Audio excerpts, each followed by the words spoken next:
ಕರ್ನಾಟಕ ದಲಿತ ಸಂಘರ್ಷ ಸಮಿತಿ ಸ್ವಾಭಿಮಾನಿ professor B Krishnappa ಬಣಾವತಿಯಿಂದ Baba Saheb doctor B R Ambedkar 69ನೇ ಪರಿನಿಬ್ಬಾಣ ದಿನ, ಭೀಮ್ ಕೋರೆಂಗ ವಿಜಯೋತ್ಸವ, ಅಸ್ಪೃಶ್ಯರ ವಿಜಯ ದಿನ ಹಾಗೂ ಮೀಸಲಾತಿಯಲ್ಲಿ ಕೆನೆಪದರ ಮತ್ತು ಖಾಸಗಿ ಕೇಂದ್ರದಲ್ಲಿ ಮೀಸಲಾತಿ ಕುರಿತು ರಾಜ್ಯಮಟ್ಟದ ವಿಚಾರ ಸಂಕಿರಣ ಕಾರ್ಯಕ್ರಮವನ್ನು ಜನವರಿ 9ರಂದು ಬೆಳಿಗ್ಗೆ 11:30ಕ್ಕೆ ಹಾಸನದ ಅಂಬೇಡ್ಕರ್ ಭವನದಲ್ಲಿ ಆಯೋಜಿಸಲಾಗಿದೆ ಎಂದು ಸಮಿತಿಯ ಜಿಲ್ಲಾಧ್ಯಕ್ಷ ಅಂದಾನಿ ಸೋಮನಹಳ್ಳಿ ತಿಳಿಸಿದರು. ಸುದ್ದಿಗೋಷ್ಠಿಯಲ್ಲಿ ಮಾತನಾಡಿದ ಅವರು, ಅಸ್ಪೃಶ್ಯರು ಮೀಸಲಾತಿ ಮೂಲಕ ಸಮಾಜದ ಮುಖ್ಯವಾಹಿನಿಗೆ ಬರುವುದು ಸಹಿಸದ ಮನುವಾದಿಗಳಿಂದ ಎಸ್ಸಿ-ಎಸ್ಟಿಗೆ ಮೀಸಲಾತಿ ಲಭಿಸದಂತೆ ಕೆನೆಪದರ ಅಳವಡಿಸಲು ಸರಕಾರಕ್ಕೆ ಆಗ್ರಹಿಸಿ ಪಿತೂರಿ ನಡೆಸುತ್ತಿದ್ದಾರೆ ಎಂದರು. ಸುಪ್ರೀಂ ನ್ಯಾಯಮೂರ್ತಿ ಬಿಆರ್ ಗವಾಯಿಗಳು ನಿವೃತ್ತಿಯ ಅಂಚಿನಲ್ಲಿದ್ದು, ತಮ್ಮ ಸಂಬಂಧವಿಲ್ಲದ ಕೇಸಿನ ವಿಚಾರಣೆಯಲ್ಲಿ ಕೆನೆಪದರ ಅಳವಡಿಸಲು ತೀರ್ಪು ನೀಡಿ ದೇಶದಲ್ಲಿ ಮತ್ತೆ ಚರ್ಚೆ ಹುಟ್ಟುಹಾಕಿದ್ದಾರೆ. ಇದರಿಂದ ಕೆನೆಪದರ ಅಳವಡಿಸಿದರೆ ಡಿ ಗ್ರೂಪ್ ನೌಕರರ ಮಕ್ಕಳು ಅವಕಾಶ ವಂಚಿತರಾಗುತ್ತಾರೆ. ಆದ್ದರಿಂದ ಈ ತೀರ್ಪನ್ನು ಸಮಿತಿ ಖಂಡಿಸುತ್ತದೆ ಎಂದು ಹೇಳಿದರು. ದೇಶದ ಆಡಳಿತ ನಡೆಸಿದ ಕಾಂಗ್ರೆಸ್ ಹಾಗೂ ಜನತಾ ಪರಿವಾದ ಬಿಜೆಪಿ ಸರ್ಕಾರಗಳಲ್ಲಿ ಮೀಸಲಾತಿ ವಿರೋಧಿಗಳು ಅಧಿಕಾರ ನಡೆಸಿ ಶೇಕಡಾವಾರು ಉದ್ಯೋಗಗಳನ್ನು ಭರ್ತಿ ಮಾಡದ ಕಾರಣ ಎಸ್ಸಿ-ಎಸ್ಟಿ, ಒಬಿಸಿ ಯುವಕರು ಉದ್ಯೋಗ ವಂಚಿತರಾಗಿದ್ದಾರೆ. ಆದ್ದರಿಂದ ಅನ್ಯ ಸಮುದಾಯಗಳಿಗೆ ಅನ್ವಯಿಸದ ಕೆನೆಪದರವನ್ನು ಎಸ್ಸಿ-ಎಸ್ಟಿ ಸಮುದಾಯಕ್ಕೆ ಅಳವಡಿಸುವ ನಿರ್ಧಾರ ಕೈಬಿಟ್ಟು ಖಾಸಗಿ ಸಂಸ್ಥೆಗಳಲ್ಲೂ ಉದ್ಯೋಗ ಮೀಸಲಾತಿ ನೀಡುವಂತೆ ಆಗ್ರಹಿಸಿದರು. ಡಿಸೆಂಬರ್ 6 ಬಾಬಾ ಸಾಹೇಬ್ ಅಂಬೇಡ್ಕರ್ ಅವರ ಪರಿನಿಬ್ಬಾಣ ದಿನ. ಆ ದಿನ ನಾವು ಮಾಡಬೇಕಾಗಿತ್ತು ರಾಜ್ಯ ಮಟ್ಟದ ಕಾರ್ಯಕ್ರಮ.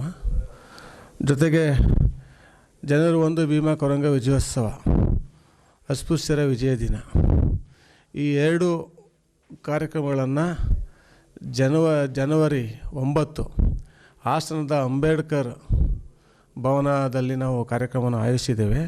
ಇದರ ಅಂಗವಾಗಿ ಒಂದು ಸೆಮಿನಾರನ್ನು ರಾಜ್ಯ ಮಟ್ಟದ ವಿಚಾರ ಸಂಕಿರಣವನ್ನು ಕೂಡ ಮಾಡ್ತಾಯಿದ್ದೀವಿ.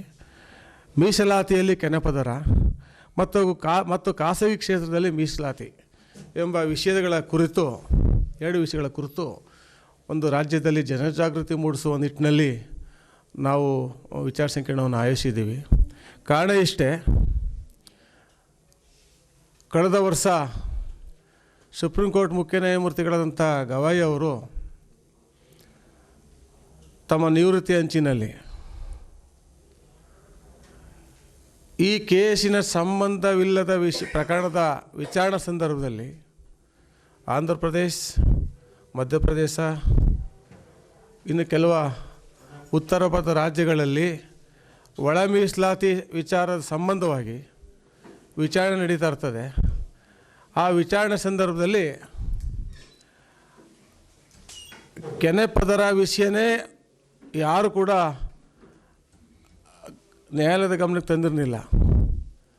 ಅದನ್ನು ಇಂಟ್ರಿಬ್ಯೂಟ್ ಮಾಡಿ ಒಳ ಮೀಸಲಾತಿಯಲ್ಲಿ ಕೆನೆಪದರನ್ನು ಅಳವಡಿಸಬೇಕು ಅಂತೇಳಿ ಜಡ್ಜ್ಮೆಂಟ್ ಬರೆದು ಹೋಗಿದ್ದಾರೆ. ಇದು ದೇಶಾದ್ಯಂತ ಚರ್ಚೆ ನಡೀತಾ ಇದೆ.